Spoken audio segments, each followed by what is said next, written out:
గ్రామంలో కరెంటు కష్టాలతో సూర్యాపేట జిల్లా వేపల్ల సింగారం గ్రామస్తులు రోడ్డెక్కారు. 25 రోజుల నుండి ప్రతిరోజు రాత్రి కరెంటు పోవడంతో తీవ్ర ఇబ్బందులు పడుతున్నట్లు గ్రామస్తులు ఆవేదన వ్యక్తం చేశారు. మహిళలు రోడ్లపై నిలబడి కొవ్వొత్తులతో నిరసన తెలిపారు. అధికారులకు ఎన్నిసార్లు మొరపెట్టుకున్నా పట్టించుకోవడం లేదని ఆరోపించారు. ఇప్పటికైనా విద్యుత్ కోతల నుండి తమకు విముక్తి కలిగించాలని గ్రామస్తులు కోరారు.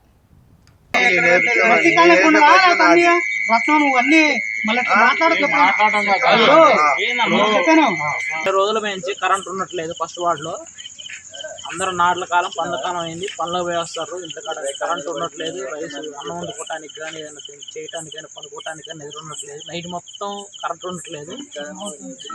దోమలు ఒకటి ఇబ్బందికరంగా చాలా ఇబ్బంది పడతారు. ఈ వాల్ట్ సరిపోవట్లేదు, చిన్నపిల్లలు నిద్రపోవట్లేదు. అనారోగ్యానికి పాములు పురుగులు అన్నీ వస్తున్నాయి. అనారోగ్యానికి పాలైపోతారు. చాలా వరకు ఎవరు పట్టించుకోవట్లేదు. వాస్తవంగా డెంగ్యూ జ్వరాలు ఒకటి బాగా విపరీతంగా పెరిగిపోతున్నాయి. అందరికీ కంప్లీట్ చేసినాం. మన గ్రామ సభలు కూడా ఇదే మాట్లాడడం జరిగింది. 4 రోజులు 3 రోజులు చేస్తా అంటారు, ఎవరు పట్టించుకోవట్లేదు. 2 రోజుల నుంచి వర్షం పడటం వల్ల ఈ దోమలు ఒకటి విపరీతంగా పెరిగిపోయి దోమలు కొట్టడం, పిల్లగాళ్ళకి డెంగ్యూ జ్వరాలు రావడం, ఎందుకంటే ఆర్థికంగా ఇబ్బంది పడటం, డబ్బులు లేక పెట్టుకునే పరిస్థితి లేక ఇబ్బంది జరుగుతుంది.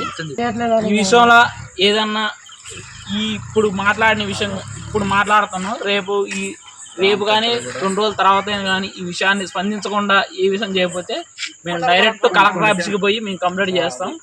ఈ విషయంలో అయితే ఏమాత్రం తగ్గం.